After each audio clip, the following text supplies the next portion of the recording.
Hello my friends, let's start this video from the front lines review. This is the Pokrovsk town and you see that the battle is happening inside the settlement. Russians are using seepage infiltration tactics with the small groups advancing towards the city, but still it is a gray area. The presence of the main Russian forces was spotted a little to the south, where they recently expanded the territorial gains, advancing towards the Shahtyrsky district of Pokrovsk. This is the industrial area of the town, so Russians could use some of the basements to hide their infantry forces, so from now on it's gonna be very hard to kick them out from the place, and Ukraine is trying to kick Russians out. As you might see, here is the Ukrainian counterattack vector. There is now an attempt by Ukrainian side to cut Russians in Litovice, so in a way there is the probability, however it's not high, but still it is out there, for Russian forces to be trapped in this southern outskirt of Pokrovsk. That's probably the plan of this Ukrainian counterattack operation, but at the same time Russia tries to expand this bridgehead,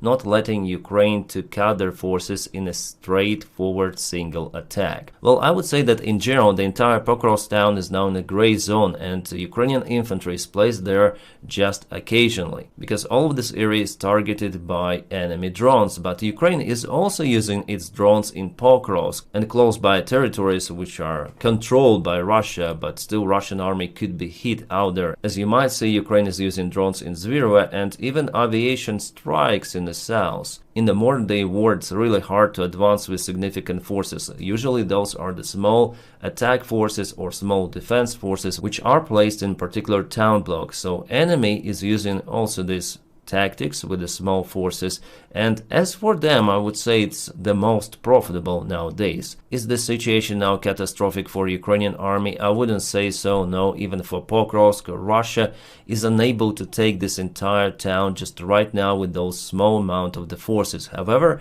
they might disturb Ukrainian logistics and Ukrainian defense in the settlement, and later on they might try to advance here with their main forces or even armored vehicles. As for the armored vehicles, guys, it is crazy what is happening on the front lines. If you follow me, you already know that Russians try to attack in many of the directions with their mid-wave iron convoys, and we're gonna speak about that as well, because Russia seems like doesn't want to stop, which will lead again from more of the losses, especially for their side. But speaking about Pokrovsk, Russians already before were spotted even in the central part of this town. It's not the first time happening like this advancement. It's nothing new, guys. What is new, however, that Russia advanced with their regular army main forces closer to the settlement, and they might take positions, as I say to you, in industrial area. And even aviation strikes in this case, they probably won't help. So despite this interesting map, you see, I would say this is the only difference, and here is Ukrainian counterattack. That's something new, and Russia is trying to use this time of the year to advance with their infantry forces until it is too late for the weather conditions. Not every weather now is good for the Russian attacks, and they cannot use their drones during the morning time because usually there are fogs, but it also applies for Ukrainian side. Also, Russians have to stick to the roads with their motorized attacks, especially then they use light vehicles with wheels. As for BMPs and tanks, well, they still sometimes may go across the fields, as we witnessed in Pokrovsk-Dnipropetrovsk direction before, but even in that case their attacks were stopped by Ukrainian drone operators and artillerymen. And now let's go to the interactive map, guys. This is the map presented by the Myco73 Analytic. The link for his Twitter you may find in the video description below, and there is his link tree where he analyzes all of the hot military conflicts out there in the planet, including Ukraine. And I would say his maps are pretty much precise because he analyzes every spot on the front lines and every information coming from the drone cameras. For example, this was the geolocation of the Ukrainian counterattack. So our forces were spotted in attempt to cut Russian supplies towards Pokrovsk. And the fights are ongoing even inside the city itself, close to the central part. Again, geolocation with Ukrainian army presence, and there was the fight for some local building. Small forces, still not yet the main Russian military group. Well, despite those Russian actions, as you might see, Ukraine is more active in this area, using infantry, drones, aviation. absolutely everything. But Russian presence was spotted indeed, and Russia is using aviation strikes too. As you might see here, they hit some of the industrial plant.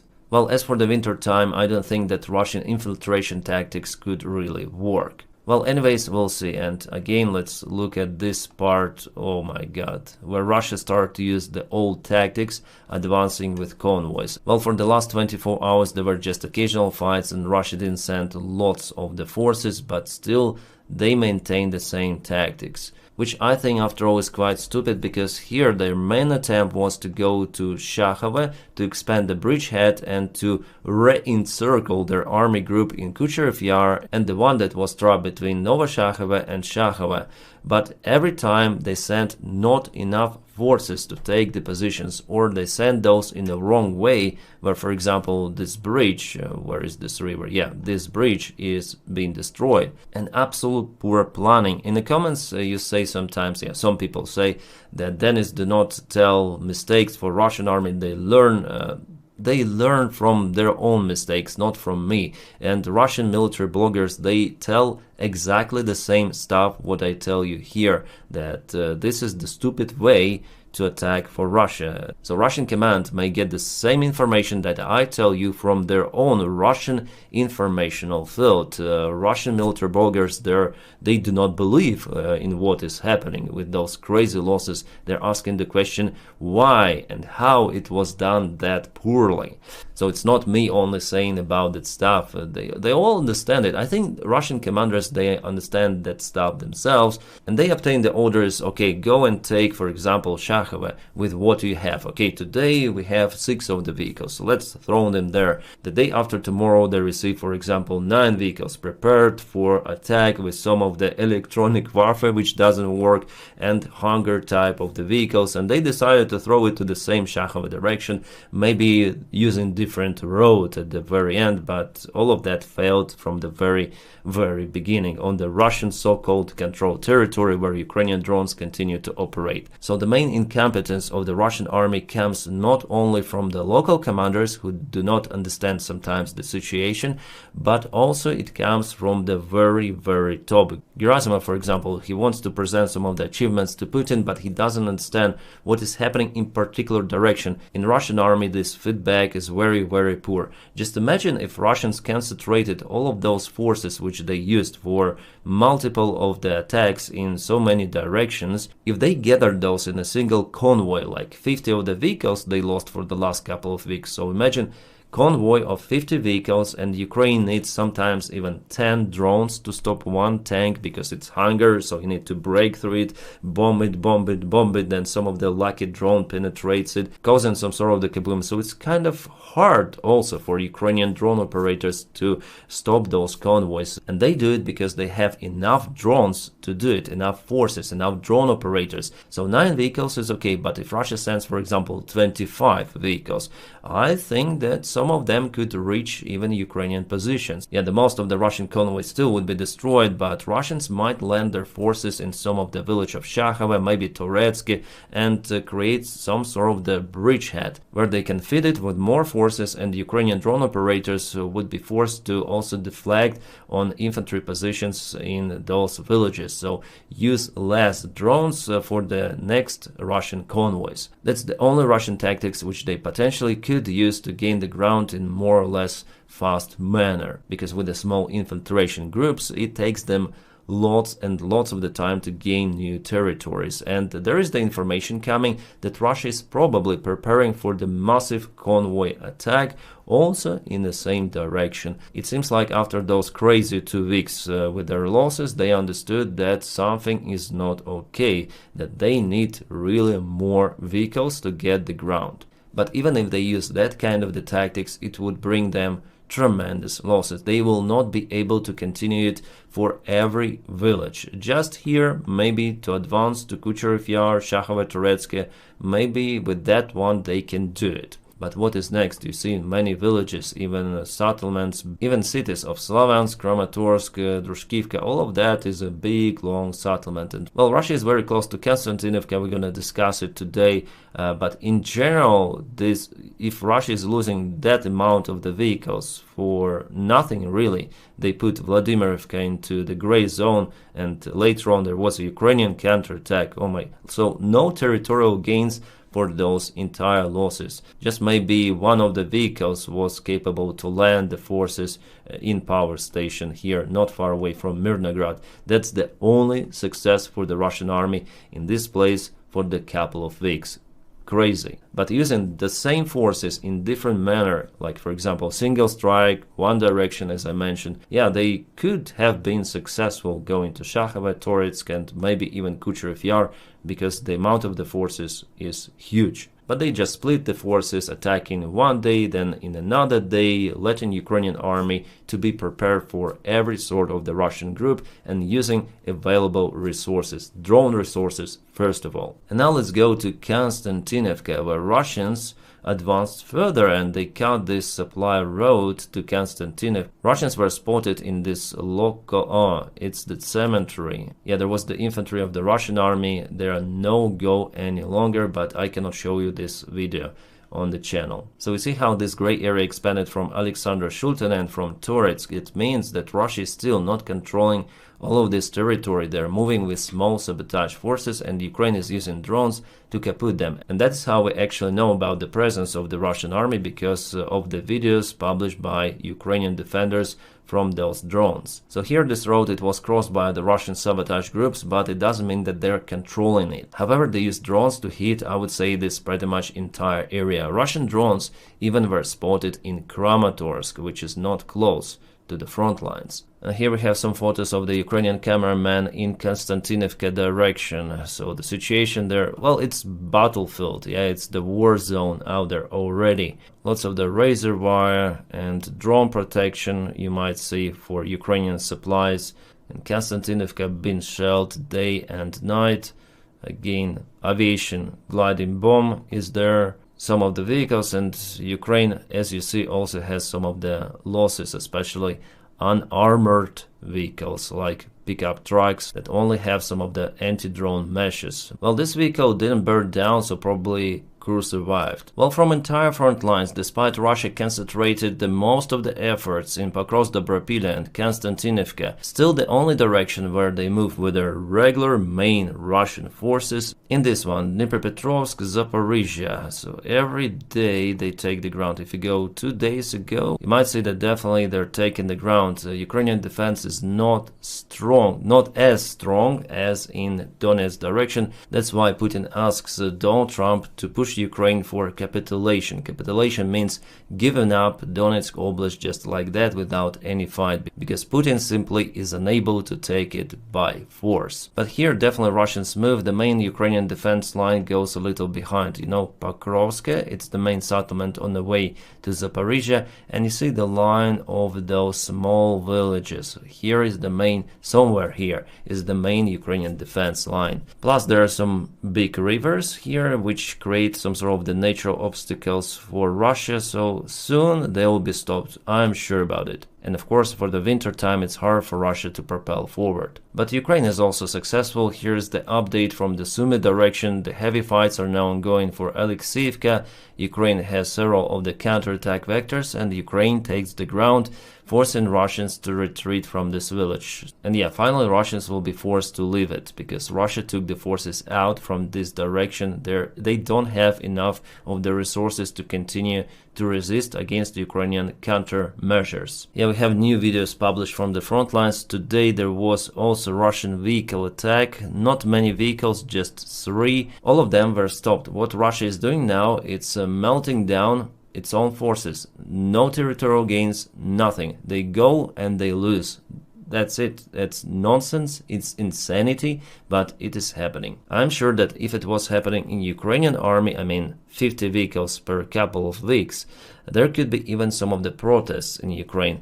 Yeah, Ukraine also had severe losses in the summer counteroffensive of 2023. However, still those losses happened for some period of time, not 50 vehicles per single day. Yeah, per single day Ukraine lost, I think, maximum 8 of the vehicles. Those images were shared with Leopard 2 tanks, Bradley vehicles stopped at a single place. But 50 vehicles in this specific spot without territorial gains?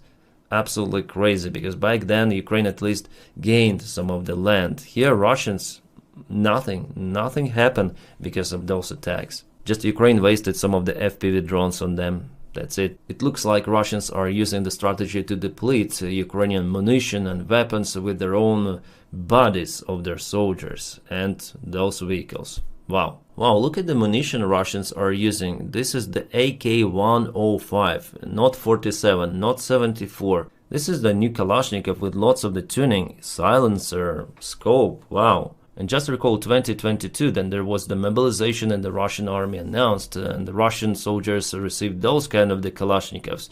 So current picture is pretty much different. Russia invests lots and lots of the funds into its military production, development. As we call it, a Chmobik army back in 2022, it doesn't exist any longer. Russian army gained military experience, they increased the military production, and still it's very hard, tough enemy, and it's better not to underestimate it. Yeah, sometimes it could be some of the cringe in the Russian army because they take all of the men from entire Russia, drug addict, alcoholics, and we have those funny videos with them sometimes, but there are two Russian armies, this volunteer conscription army and also Russian professional army.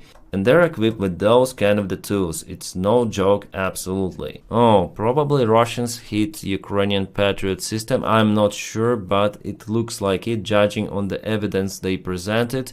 So there's the control center and also radar of Patriot plus support car. They were spotted in Pavlograd, Dnipropetrovsk Oblast. As you see, there were some of the efforts done to build protection for the system. And okay, this is the launcher they show. Could it be a real launcher? Well, we'll see if they hit it, if it explodes like firework. Really hard to tell. Usually there are lots of the traces, however it still could be a Patriot. I do not exclude this probability. One more Iskander strike, and something was burning there, so yeah.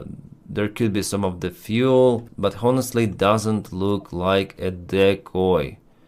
Too much smoke coming from the place. Well, we'll see. The official Ukrainian reports say nothing about this case, but I have to tell it on my channel because I monitor also Russian channels and they share those kind of the videos, and suspiciously it looks like definitely a Patriot system, which is placed, I would say, far away from the front lines. Pavlograd is located over here on the way to Dnipro city. It's pretty much far away from the front lines. It's roughly 70 kilometers, the closest point here. Well, Russians may use their Iskanders for the very far range. 550 kilometers, that's the announced limit for that kind of weapon, but it's announced one. Potentially it might fly further, I'm sure about it. Russia just put 550 on the paper to fit the limits of the treaty with the United States for those ballistic missiles. The problem is that Russian surveillance drones continue to fly and they spot locations of Ukrainian, even Patriot systems, sometimes engineering equipment. Because Russia is now so active in Dnipropetrovsk Oblast, Ukraine started to build new defense lines, but Russia hit that one too. For example, this trench is being digged down by Ukrainian engineering equipment in Dnipropetrovsk Oblast, or in Zaporizhia, it's hard to say really. And you might see Russian Lancet drone is coming to hit it, and there was the strike. Unfortunately, the vehicle was destroyed. The other tools also were hit by Russian Lancets. Some truck was hit too by Lancet also. You see that Ukraine places the Dragon T, so all of those engineering constructions, they are being built kind of late, and Russia is already very close and capable to use even their Lancets. Unfortunately, Ukraine doesn't have the massive production of Lancet-like drones. So yeah, we have some of the tools, but they're not that developed as, for example, Lancet. But Ukraine produces long-range drones to hit Russian infrastructure. And by the way, about the strikes on the Russian infrastructure, this is the Russian oil port in Feodosia, Crimea, occupied territory of Ukraine. Nevertheless, the port belongs now to Russia because they took it from Ukraine. So Ukraine hit it 2 of the times to disturb the Russian logistics, and as you might see, just 5 tanks survived it. The rest is just complete scrap, so this facility is unfunctional because with just those tanks and lack of the rest infrastructure, you cannot operate it. Or Russians cannot operate it, it's better to say. Ukraine now tries to protect its sensitive infrastructure, creating those kind of the bunkers and some of the meshes on the top. Well, this protection might save against the Shahed drone strike, but it is useless against cruise missile or ballistic missile. Those are very, very powerful. Millions of people across the country marching as we speak against the policies of President Trump. This is Boston. Look at that. We'll continue to follow these. Yeah, there are multiple of the protests today elsewhere in the United States of America. I wonder if it is from this occasion or it was filmed previously and published just right now. I just found this video on Twitter and sharing it to you, showing that people are absolutely not okay with the Donald Trump's policy, including foreign policy relative to Ukraine. Yeah. People are not just for Ukraine out there, but it all combines together, and mostly people are just sick and tired in the United States of this incompetent administration. So fellow Americans, thank you so much for supporting your, first of all, democracy, because it influences entire world. My friends, next video gonna be uploaded as soon as possible. As soon as we have some of the information coming, news, I immediately will film it for you. And thank you so much for making my content, my job possible. Because of your support on Patreon, which is in the video description below. You may find the link for my Patreon page, or your support on membership of YouTube channel.